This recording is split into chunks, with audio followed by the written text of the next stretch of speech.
दोस्तों, आप सभी ने ये अक्सर सुना ही होगा कि मनुष्य को उसके अच्छे बुरे कर्मों का फल भोगना ही पड़ता है। लेकिन आज की इस वीडियो में जानेंगे कि क्या माँ बाप के अच्छे और बुरे कर्मों का फल पुत्र को भोगना पड़ता है। क्या तो अच्छे और बुरे कर्मों का फल उनकी औलाद को मिलता है और उन्हें भोगना पड़ता है। तो दोस्तों, आज की वीडियो बहुत ही महत्वपूर्ण और ज्ञानवर्धक होने वाली है, तो कृपया वीडियो में अंत तक जरूर बने रहें। तो चलिए कहानी को शुरू करते हैं। एक समय की बात है, एक महान तपस्वी अपने आश्रम में रहता था। एक दिन उसकी पत्नी ने पूछा, स्वामी, क्या माता पिता के अच्छे और बुरे कर्मों का फल उनकी संतान को भोगना पड़ता है?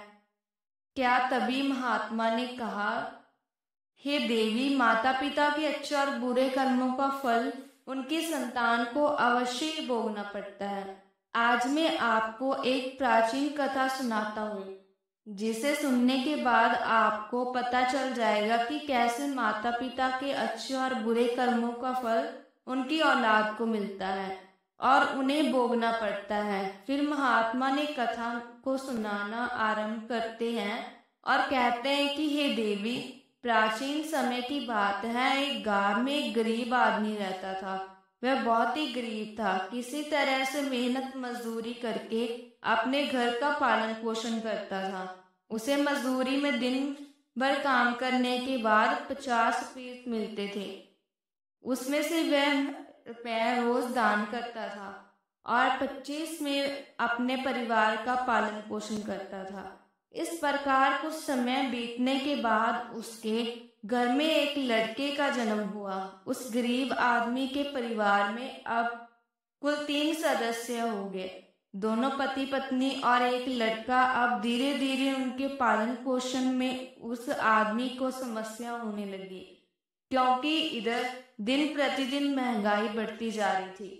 फिर महात्मा ने कहा कि हे देवी, एक दिन की बात है, उस आदमी के लड़के ने अपने पिता से पूछा, पिताजी, आप रोजाना 50 रुपए कमाते हो, जिसमें से आप 25 रुपए रोज दान कर देते हैं, और हम गुजारा कैसे कर पाएंगे? उस आदमी ने चुपचाप देखकर अपनी पत्नी से कहा, बेटा, ऐसी कोई बात नहीं है। तुम्हारे पिताजी रोज 50 रुपए कमाते हैं और 25 रुपए दान कर देते हैं। ये तुम्हारे लिए ही दान करते हैं, दूसरों के लिए नहीं।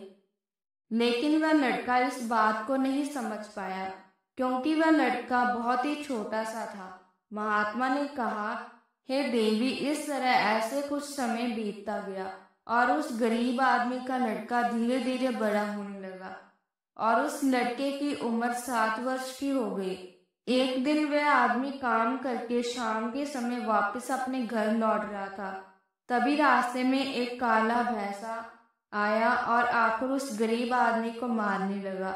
उस भैंस के मारने की वजह से उस आदमी की वहीं पर मृत्यु हो गई। जब उस आदमी की पत्नी और उसके लड़के को पिता की मृत्यु की खबर मिली तो उनको बड़ा दुख हुआ। फिर एक दिन उस गरीब आदमी के लड़के ने अपनी माँ से पूछा कि हमारे पिताजी कहाँ चले गए हैं। उस गरीब आदमी की पत्नी ने कहा कि बेटा, तुम्हारे पिताजी सबको छोड़कर यमपुरी में यमराज के पास चले गए हैं। तब बेटे ने कहा, जब पिताजी थे तो रोजाना 50 रुपए कमाते थे और रक्त की बचत करते थे। हमारा पालन पोषण उसी 25 रुपए में करते और बाकी के रुपए वह दान कर देते थे। अब हमारा पालन पोषण कैसे होगा? कैसे हमारा पेट भरेगा? फिर माँ ने अपने बेटे से कहा, बेटा, जिस घर में गरीबी होती है तो देखने में तुम बड़े ही मुकुमार और कोमल लग रहे हो। फिर उस लड़के ने कहा कि मैं एक गरीब आदमी का बेटा हूँ और मैं यमराज के पास अपने पिताजी को लाने के लिए जा रहा हूँ। फिर उस किसान ने कहा कि तुम यमराज के से मेरा एक प्रश्न पूछ कर आना, क्योंकि मैं चलते हुए राहगीरों की प्यास बुझाने के लिए कई सालों से यहाँ पर एक बावरी खुदवा रहा हूँ, लेकिन इसमें अभी तक पानी नहीं निकल रहा। मैंने अपने पूर्व जन्म में ऐसा कौन सा पाप किया था जिस कारण से इस बावरी में अभी तक पानी नहीं निकला। मैंने इसमें बहुत सारे पैसे भी खर्च कर दिए हैं, इसका क्या कारण है। उस लड़के ने कहा, ठीक है, मैं यमराज से आपका ये प्रश्न पूछ कर आऊंगा। महात्मा ने कहा, हे देवी। इतना कहकर वह लड़का वहां से आगे की ओर चलने लगा। चलते चलते रास्ते में उसे एक बहुत बड़ा तालाब मिला। फिर वह लड़का तालाब के किनारे गया और पानी पीने लगा। तभी उस तालाब में से तैरती हुई एक बत्तख आई और कहने लगी, बेटा तुम कौन हो और कहाँ जा रहे हो। तब उस लड़के ने कहा, मैं गरीब आदमी का बेटा हूँ और मैं यमराज के पास मेरे पिताजी को लाने जा रहा हूँ। महात्मा ने कहा, हे देवी। उस लड़के की बात सुनकर उस बत्तख ने कहा कि बेटा तुम यमराज से मेरा एक प्रश्न पूछ कर आना। कई वर्षों से मैं इस तालाब में भटक रही हूँ। मेरी 7 पीढ़ियां गुजर गई हैं, परंतु मैं अभी तक इस तालाब में रही हूँ। मैंने अपने पूर्व जन्म में ऐसा कौन सा पाप किया था जिसके कारण मुझे इस यौन से मुक्ति नहीं मिल पा रही है, इसका क्या कारण है।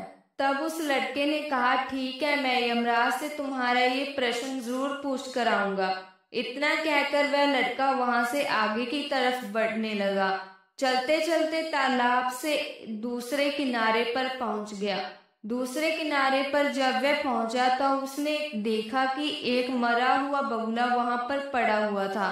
जब वह लड़का उस मरे हुए बगुले को लाम कर जाने लगा तो वह मरा हुआ बगुला कहने लगा, बेटा तुम कौन हो और कहाँ जा रहे हो। उस लड़के ने उसकी आवाज सुनकर कहा, मैं एक गरीब आदमी का लड़का हूँ और मैं यमराज से पूछना था कि उस लड़के ने कहा कि मैंने यमराज से तुम्हारा प्रश्न पूछा था। यमराज ने कहा कि तुम पहले बहुत बड़े विद्वान थे, परंतु तुमने किसी को भी अपना ज्ञान नहीं बताया। अब मर गए हो, वे ज्ञान तुम्हारे अंदर ही अंदर खोल रहा है। जब तक तुम अपना ज्ञान किसी को नहीं बताओगे तब तक तुम्हारी आत्मा को शांति नहीं मिलेगी।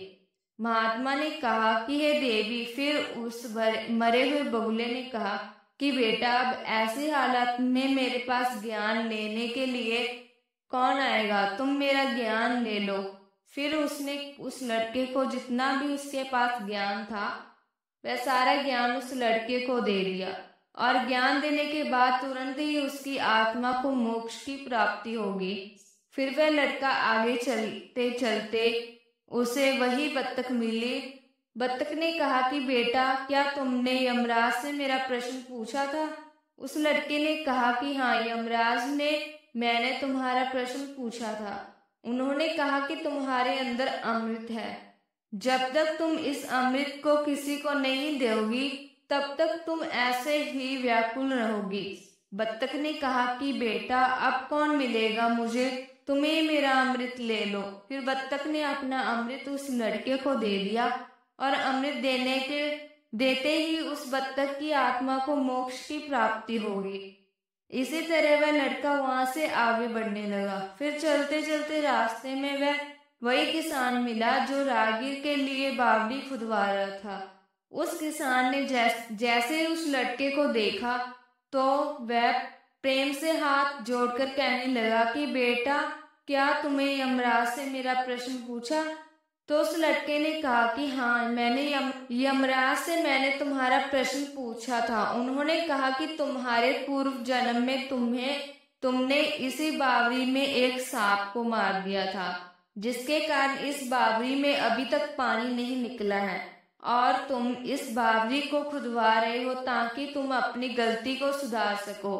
फिर उस किसान ने उस लड़के से कहा कि बेटा तुम मेरे पास से बहुत सारा ज्ञान ले जाओ और इस ज्ञान को दूसरों को बताओ। तुम मेरे कर्जदार हो, तुम मेरा कर्ज चुकाओ और इस बावड़ी में पानी निकालो ताकि लोग इस बावड़ी के पानी से अपनी प्यास बुझा सके। फिर उस लड़के ने कहा कि मैं ऐसा जरूर करूंगा।